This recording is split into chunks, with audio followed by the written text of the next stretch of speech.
అల్లవిగాని హామీలతో అవి నెరవేర్చలేక ఇబ్బడి ముబ్బడిగా అప్పులు చేయడం రాష్ట్రాలకు ముప్పుగా మారిందని మాజీ ఉపరాష్ట్రపతి వెంకయ్య నాయుడు అన్నారు. ఒకే దేశం ఒకే ఎన్నిక ప్రాముఖ్యత, సవాళ్లు, ప్రభావంపై విజయవాడలో నిర్వహించిన సదస్సుకు వెంకయ్య ముఖ్య అతిథిగా హాజరయ్యారు. అప్పులు ఎక్కువై గ్యారంటీ ఇచ్చినా రుణాలు పుట్టే పరిస్థితి లేదని వ్యాఖ్యానించారు. నేను పార్టీలు ఆ పార్టీ ఈ పార్టీని మాట్లాడను, మీ అందరికి తెలుసు. ఇష్టం వచ్చినట్టుగా ఫ్రీ, మేము అందరూ ఫ్రీగా ఇస్తున్నాం, సొంతంగా జోబిలో నుంచి ఇస్తున్నట్టుగా వాళ్ళ ఫోటోలు వేసుకొని పెట్టారు. ఇప్పుడు ఏమైంది? డబ్బులు ఫ్రీగా రావు కదా. ఇప్పుడు ఏమైంది?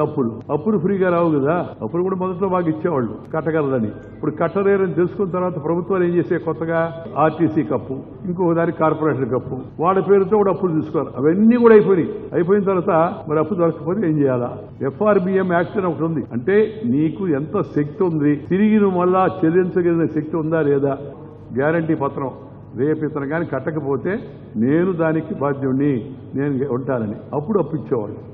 ఇప్పుడు చాలా రాష్ట్రాల పరిస్థితి కూడా అలా అయిపోయింది. చెప్పినా కూడా అప్పిచ్చే పరిస్థితి లేదు. అసలు రాబోయే రోజుల్లో నీ రాష్ట్ర ఆర్థిక పరిస్థితి ఏంది, నీ వనరులు ఏంది, నీ ఆదాయం ఏంది, ఎలా నువ్వు తీసుకున్న అప్పును మళ్ళా తిరిగి కట్టగలవు అనే విధంగా రుజువుపరచందే కానీ అప్పు ఇవ్వకుండా ఉండే పరిస్థితి తేవాలనేది నా వ్యక్తిగతమైన ఉద్దేశం. చేస్తేనే, లేకపోతే అడ్డు ఆపు లేకుండా ఇలా లెఫ్ట్ అండ్ రైట్ దొరికిన దగ్గరంతా అప్పులు తీసుకొని దివాళా తీస్తే తర్వాత వచ్చిన ప్రభుత్వాలు ఏం చేయాలా? ఇప్పుడు ఇక్కడ చూడండి, ఆంధ్రప్రదేశ్లో చూడండి, ప్రభుత్వం ఇవాళ ప్రతిదానికి పరిస్థితి కేంద్రానికి తిరిగిపోయి వాళ్ళు నిధులు ఇస్తే కానీ జరగని పరిస్థితి. ఇది కేవలం ఆంధ్రగా నిన్న నేను విన్నాను, రేవంత్ రెడ్డి గారు టీవీలో చెప్తూ ఉన్నాడు మొన్న, రేపు 1వ తారీఖుకే జీతాలు ఇస్తామని గ్యారంటీ లేదు, దయచేసి ఉద్యోగస్తులు సహకరించాలా, 1వ తారీఖు జీతాలు ఇకపోయినా ఆందోళన చేయొద్దని ఆయన అప్పీలు.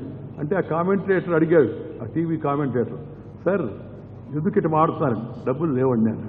మరి లేదనే విషయం మీకు తెలుసు కదా, ముందు ఎట్లా చెప్పారంటే అధికారంలో రాకముందు కుర్చీలో కూర్చోని ముందు తెలవలేదయ్యా విషయాలు, కుర్చీలో కూర్చున్న తర్వాత ఇప్పుడు తెలిసినవన్నీ అర్థమైనవి, అందుకని ఈ మాట చెప్తున్నా అన్నాడు.